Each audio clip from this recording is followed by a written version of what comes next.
Laurent Nicolin, bonjour. Bonjour. Merci beaucoup de nous accueillir Avec ici, plaisir. chez vous. 22 points en 22 journées, ça vous inspire quoi comme commentaire?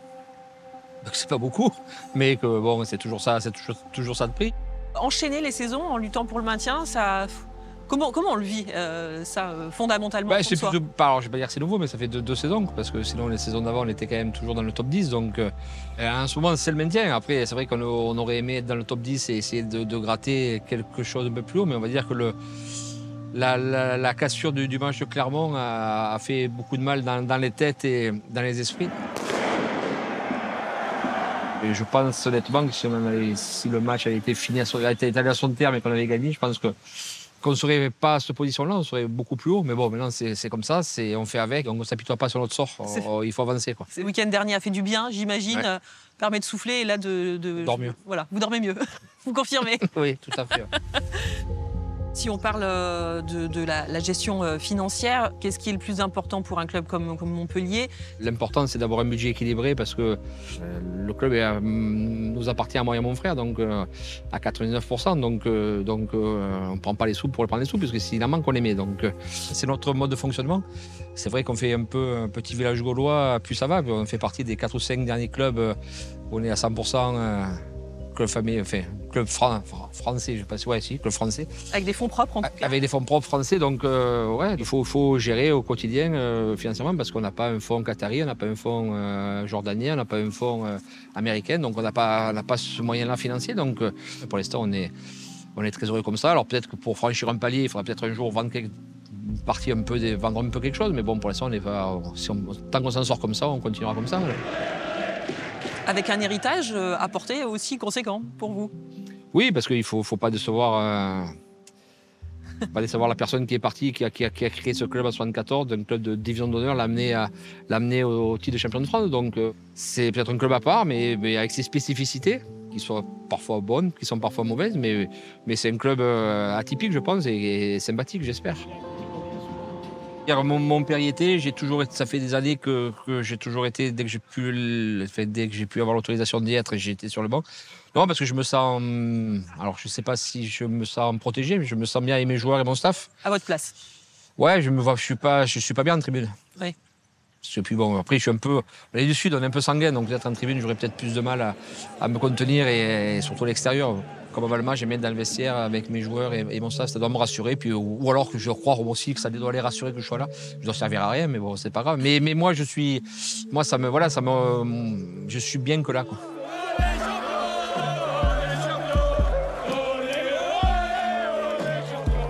Est-ce que dans tout ce contexte dont on vient de parler, le foot actuel et la Ligue 1 actuellement, est-ce que ça veut dire que ça, ce n'est plus possible?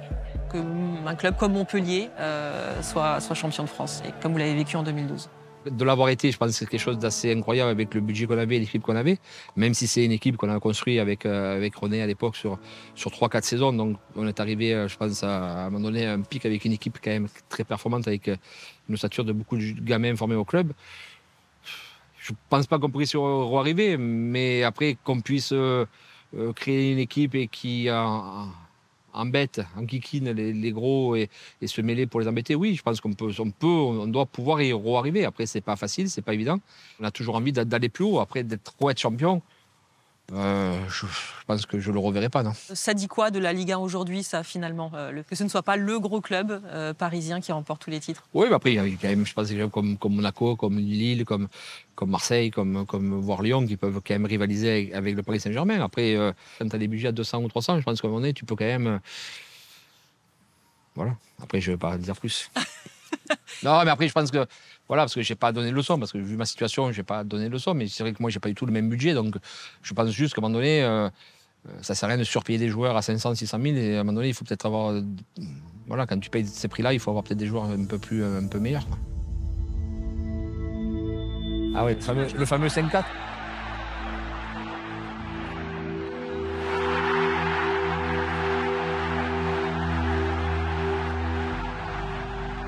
Horrible. Bon, on est dans l'histoire du football français, mais bon, c'était un beau match. Mais c'est vrai que le dénouement est pas sordide, mais presque, quoi. Avec cet échange assez lunaire quand même à la pause, qui est incroyable quand on le revoit aujourd'hui, on se dit, bon, il y avait des gens qui sentaient le foot apparemment. Ah oui, là, Roland, il a bien senti le foot, mais c'est vrai que ça paraissait impossible, quoi. Vous avez quoi comme attente pour ce match-là, celui de dimanche? On n'a rien à perdre, c'est toujours quand même, tu joues dans un stade fabuleux, tu joues avec un public qui est quand même un très bon public, donc c'est toujours un stade et un match pour se sublimer, quoi. Ils ont changé d'entraîneur, ils ont pris un très bon entraîneur qu'on connaît très bien, donc ils auraient pu attendre une semaine, quoi. Ça fait un peu chier, quoi, mais bon, c'est toujours pareil, les changements d'entraîneur, ça nous tombe toujours dessus, quoi. Après, ça m'emmerde, comme je dis, j'aime pas quand jouer contre des gens qu'on apprécie et qu'on aime bien, et puis qui nous connaissent par cœur, parce qu'ils viennent tous les matchs, ils viennent nous voir tous les matchs à la Mosson. Votre première réaction quand vous avez lu ça, parce qu'il y en a plus d'un qui a été surpris quand même. Ah ben, quand j'ai vu ça, j'ai envoyé un message à son agent pour savoir si c'était vrai. Et il m'a dit oui, je suis à Marseille, donc ça m'a confirmé. Après, j'ai pas eu plus. Après, j'ai pas eu Jean-Louis, j'ai pas eu Ghislain, je les ai pas appelés. Le jour où vous arrêterez, vous avez envie de retenir quoi? Vous avez envie que votre plus grande fierté, ce soit quoi?